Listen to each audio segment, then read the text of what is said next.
Alright, what's up? Welcome to the video. I just want to say initially thank y'all so much for the support in my last two videos. They did way better than I thought they would. It's not like they blew up and got 100,000 views or anything, but my first one I think got almost 500, and my next one as of right now is at like 1.2k, which for me with only posting two videos is absolutely crazy. So thank you so much for the support. I just wanted to go ahead and show off the Zephyrus Specter V2. This version of the build is really just for soloing level 50 of the Diluvian. I haven't made the build yet, but I promise you it can do it. I'll be making the build and showing it soon, so don't worry about that.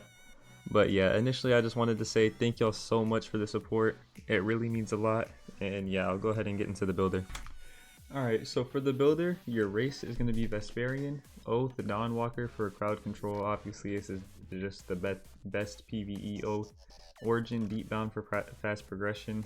Vow of Thorns will make it really fast, so you should probably run that, but you don't have to if you don't want to do the trial or if you just don't have idols to escape.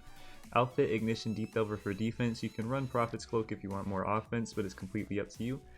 Since we're running Vesperian, these are what my starting stats usually look like: 10, 5, 5. So then to start the stat order, you're going to go 20 into willpower, and then you're going to go up to 10 fortitude. You'll level up, and then you'll get tornado kicks, and then go up to 20 gale breath. And then from there, you're going to go 30 fortitude, 30 strength, and then that's for lose your mind. And then after that, you're going to go 50 fortitude, 80 willpower, then you're going to go 100 fortitude for reinforced armor, then you're going to go 100 willpower, 1 intelligence, 1 charisma. Now before you shrine, you need to have reinforced armor, piercing will, and lose your mind.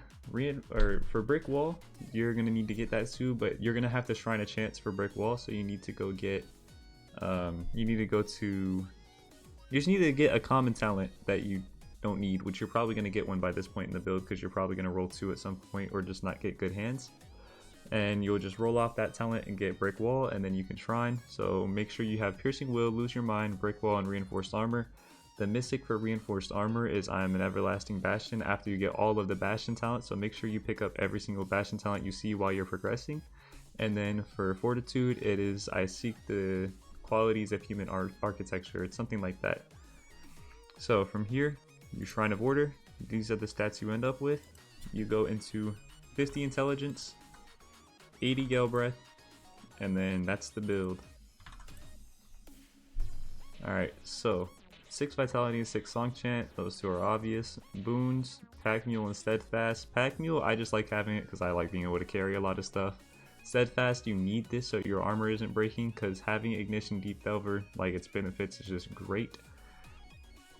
Your flaws, obvious and simple. Simple, especially if you run Vow of Thorns, is really not going to affect you, so don't even worry about it. For your talents, I need to scroll up, sorry. Reinforced armor, brick wall, we already talked about that. Possession, it's just going to be extra posture damage, and then chip damage for maybe squibbos. Overflowing damage is completely optional. You're not going to get that much benefit out of it, but when it is active, it's just 15% extra damage for your M1s. And then perfect flash, you need this. It's not going to always be active, but especially at the beginning of waves and after you get health packs, it'll be active, especially if you have viscosity. It'll keep it active for just a little bit longer. I'm pretty sure that's how that works. Maybe even with viscosity while your health is ticking, maybe like if it hit, I don't know, but perfect flash, you need perfect flash. Carnivore is just quality of life, never go hungry. Eureka, it's just extra ether. Fishman for the 5 health. Exoskeleton into the finish, both give 5 health and are just good talents. They're extra defense. Neuroplasticity for the wild card slot.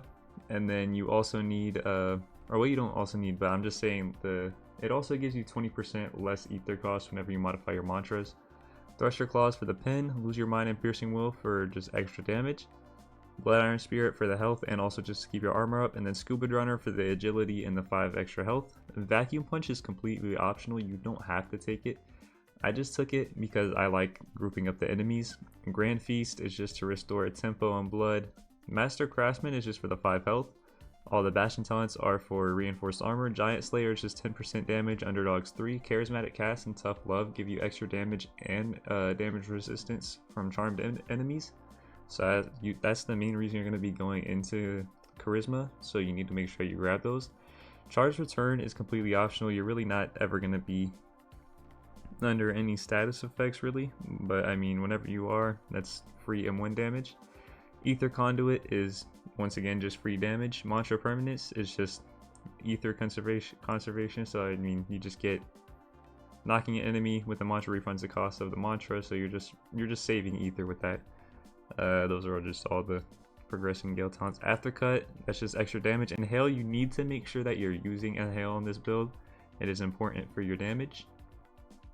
Wind step is just nice to have. It's just extra mobility, especially since you're going 0 agility on this build. Last resort, uproar, and 11th hour are really all just for like bad situations. You know, you want to do 10% more damage for that possible health pack. 11th hour, you just want to make sure that you're able to cast your mantras and don't have to worry about ether.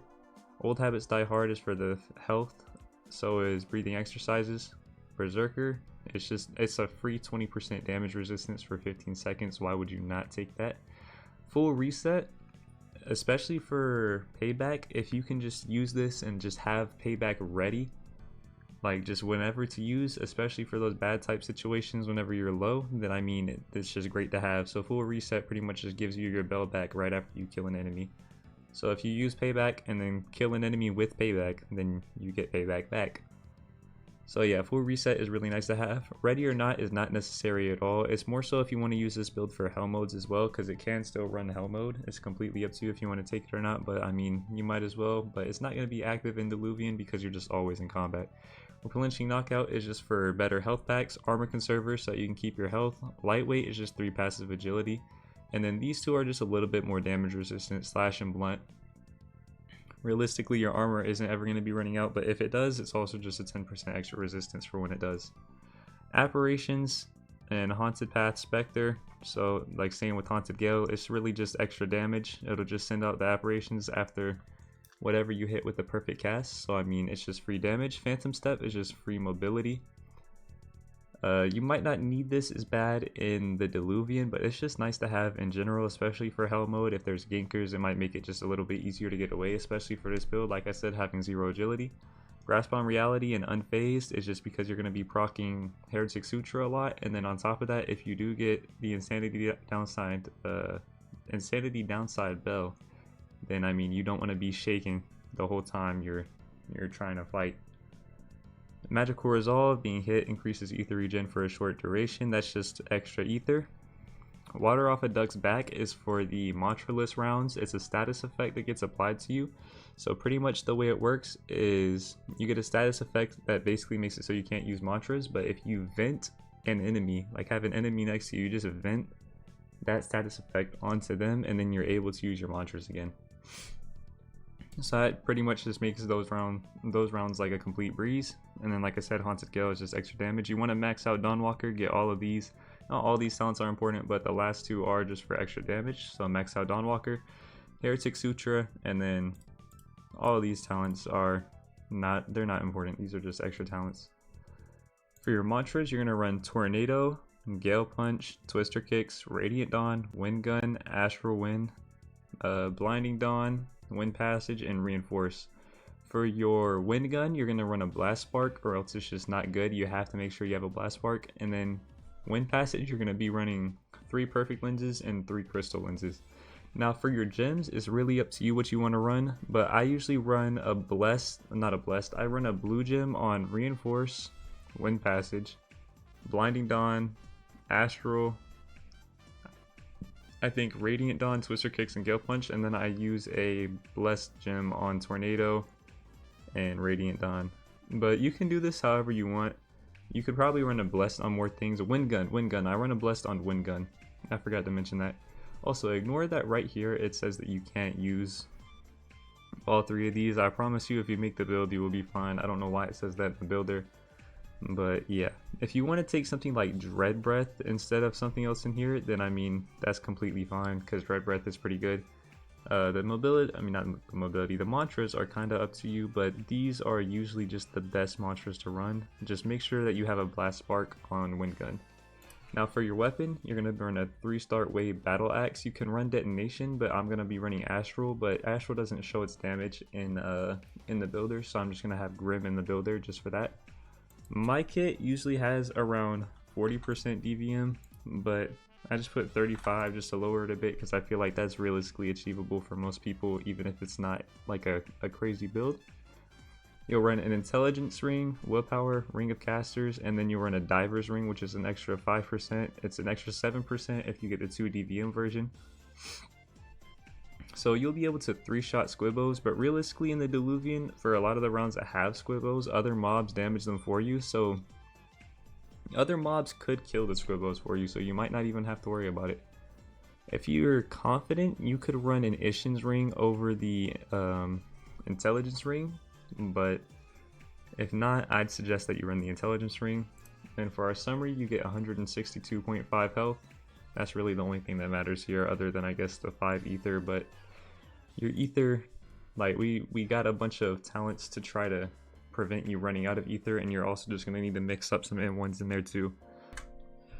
Alright, so that was Zephyrus' Specter V2. Now this is going to be the last version of the build. I'm probably going to go on to something else, like just a different build or a different type of video next.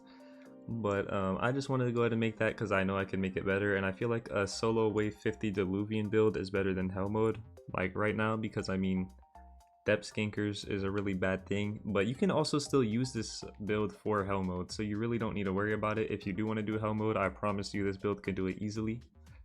It might not be as efficient as like getting away from depth skinkers as some other hell mode builds, but yeah, that's because this is meant to solo wave 50 Diluvian, which is just a lot safer. Oh well, other than the mobs, it's safer players wise.